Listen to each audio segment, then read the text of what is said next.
Hello and welcome to the Freedom Founder Podcast. I'm your host, Zach Duggar. The CDC has stated that 1 in 44 individuals are diagnosed with autism in the US, according to the 2018 statistics. Today, my guest, Amy McFarlane, is an expert in the industry, someone who has been working in behavioral healthcare for 20 years and is now a business and behavior mentor to others. And so I want to welcome you, Amy, to the show today. Thank you Thank for you. coming on. Thanks for having me. I'm glad to be here. Absolutely. Well, first, I want to ask if you could, in general, describe what is behavioral healthcare, because not everybody understands that term. Well, behavioral health care, it's a big term, but Broad, right. as far as what I was doing, so Yep. specific to me and not talking about the entire industry, it was providing early intensive intervention to children with autism and other developmental disabilities. And so managing the, not necessarily the diagnosis, but Yep. intervention, the treatment, in order to provide good therapy to get them to be as independent as possible. And that's what I spent the last 20 years doing. Absolutely. And that is definitely, like we started with there, the number of individuals diagnosed with autism is quite high. And so there's a Yeah. lot of need for that early intervention to support Yeah. Yeah. parents and families and the children that are receiving those diagnoses. Um, Mhm. but yeah, like you said, behavioral health care in general is a pretty broad term. So we're not going to focus on anything outside of what you just described. Okay. But I was thinking that something that not everybody really does understand when you mention that, oh, I work in behavioral health care. Right. What is that? Yeah. So, um, Right. but it's definitely an area of service that really helps with families in need. So, Yeah. Yes. as somebody who has been in that field or in business for over 20 years, Mhm. you've learned a lot over that course of Absolutely. time. I Yes. imagine when you started, there are things that you had no idea you would need to know Right. when you got there 10, 20, Right. 15 years later, whenever that time came. Yeah. Yeah. One of the things that you mentioned to me is that you have to, when you are in a business and you're growing it, you really need to define your role and stick Yes. with it. Can you talk a little bit more about that? Absolutely. Super important. When I started my company, I was basically a consultant working directly with the families and the children. And I love to do that. That's how I got my start. But then, and that was before insurance even covered the ABA, the behavioral therapy Hmm. that we did. And so when insurance covered it and the doors blew off and we grew so fast, all of a sudden I'm having to hire other behavior analysts and trying to get the infrastructure in place to support such growth. And in Yeah. that way, I remember a good friend of mine saying, your business is growing. Are you going to be like the head administrator, or are you going to be a behavior analyst consultant that you have been? And I thought, Yeah. well, can't I do both? But Mhm. and wouldn't that be nice if we could do both? And so Yeah.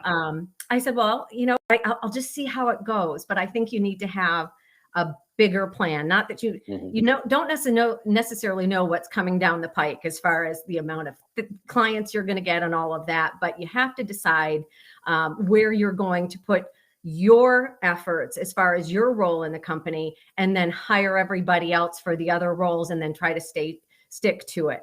I think too often owners of businesses are juggling a lot of things, and instead of maybe hiring someone, I'll just pick this up for a little while and take Hmm. care of that, or and it's kind of tough. And I did find myself at some point, because we were growing so fast, getting Yep. so many clients. I had assumed that day-to-day operations role, but then, oh, Amy, there's a client here and none of our behavior analysts can take it. Can you do it? And of course, Yeah. that's my love, right? I love Right. working with the families. That's why I did it. I love working with the children. And so I would change my cape and jump into that role. And that Right. it kind of sometimes feels like then you're split, right? You're not Yeah. sure where to put all the focus. And of course, you really want to put the focus in with the families, but you also have to maintain the business for your employees and everything. And so that would be a really important thing for people who have that kind of that dual role at one point, to try to decide where they're going to need to be and what other people they're going to need to bring in to support the rest of it. And, and if I can just say on one other thing that I had learned across the way, when I decided, well, I kind of not necessarily decided, but I was brought into the role of executive director to manage all of this. I still felt like, you're busy, you're spinning your wheels.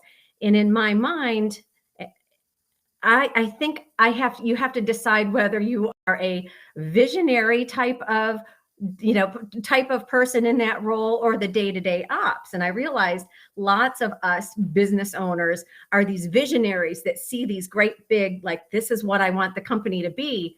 And they're more kind of having fun in that role of thinking about what it could be.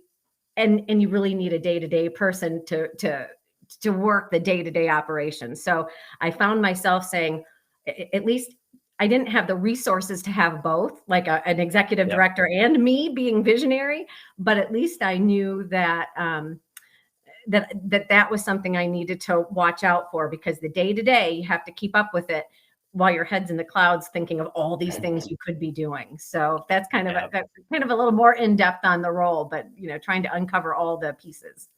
Yeah, absolutely. Yeah, I mean, if you don't get somebody else in there to help out with the day-to-day or the clinical side in this case, then you're going to quickly become overwhelmed or stunted in your ability to provide that support for others. It's not going to be possible to just continue to do everything all at the same time. You're going to either drop some balls, or you're just not going to be able to continue to grow and develop as you were able to. So in order to do that, you had to find the right people that were going to fit into the right roles. So talk about the importance of finding the right people, not just the right people, the best people that you were seeking. Absolutely. And I think as business owners and people and entrepreneurs, you think and feel like you can do all of this and you can be good at everything. And so you're looking to be the best, but the best type of leader is the one who find the people that are even better than they are for the roles. And I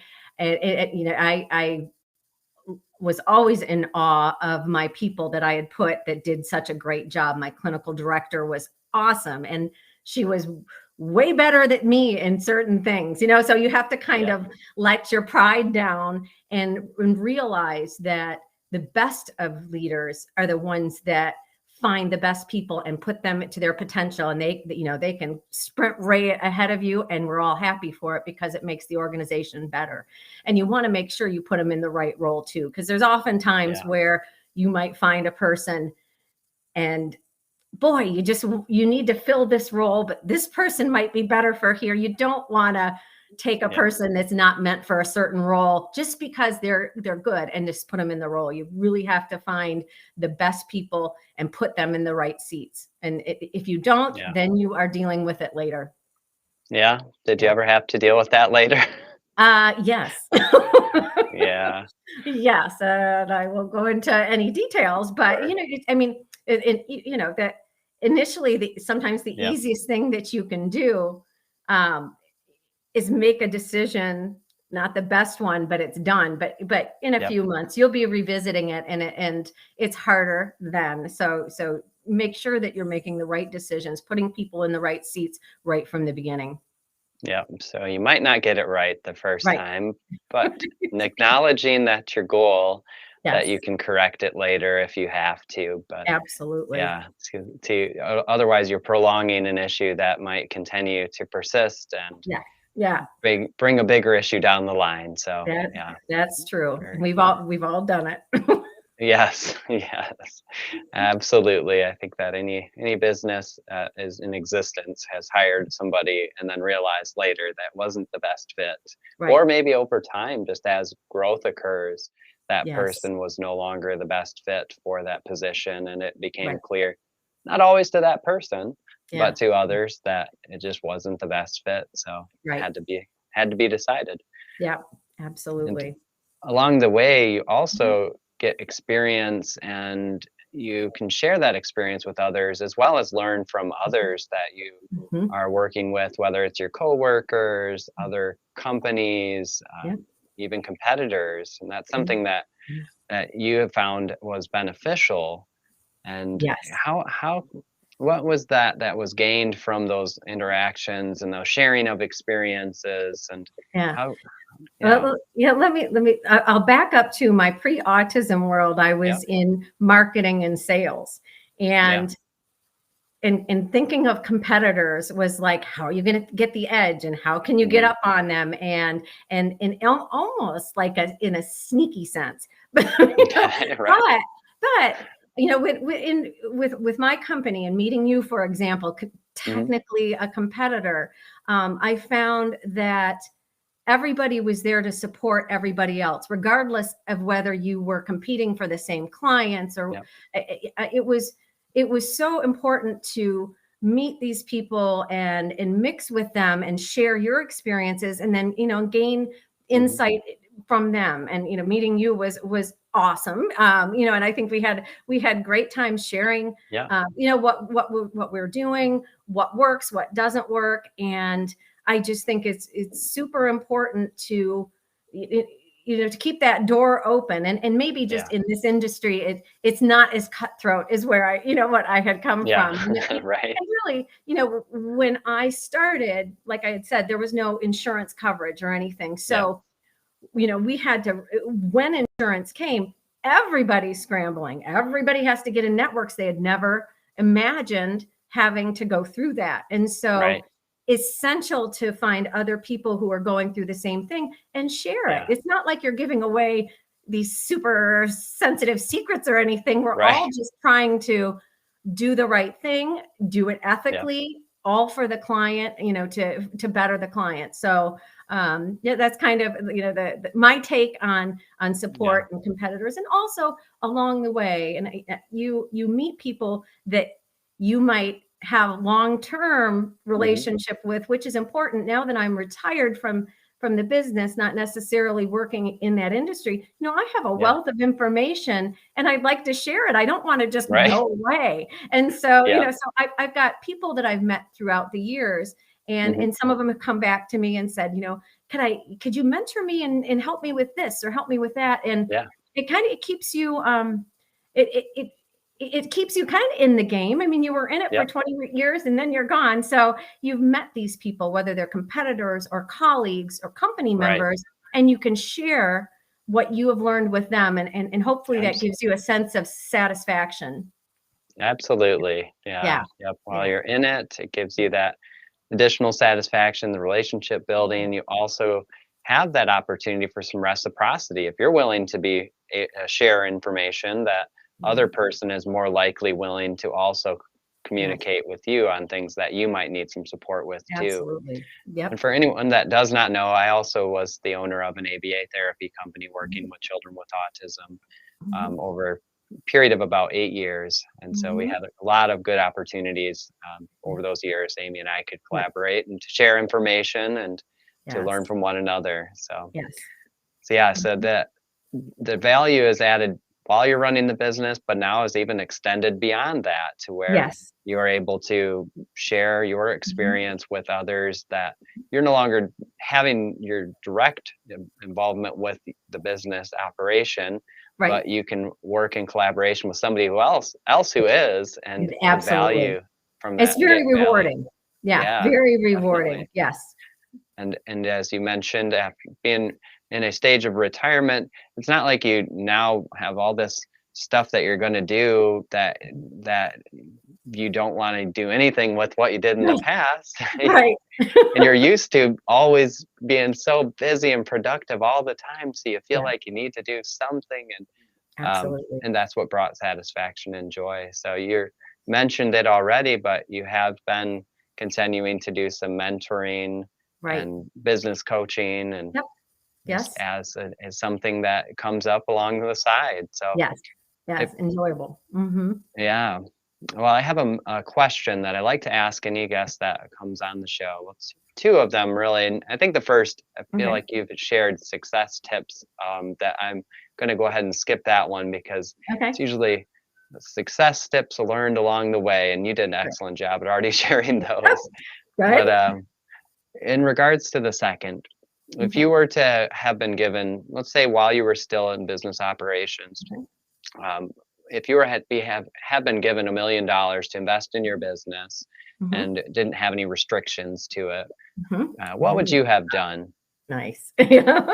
Well, I draw from initially my experience as a Hmm. parent with a newly diagnosed child with autism, and we won't go Yeah, there right now. He's 26, he's doing well, yeah, but the support that families need is still so it's a need that we yeah, help people, and so they don't feel so isolated. And if I had all this money, I would go back into business and try to come up with ways um, to include families with autism in the community. And I've been thinking, hmm, at one point I was so enjoying my new like exercise routine in the morning and all of yeah, that, but I was still working with clients, and sure enough, they can't get out to go to the health club because of the sure, needs of their children, and they can't, or they can't go to church because the child isn't ready for that. And I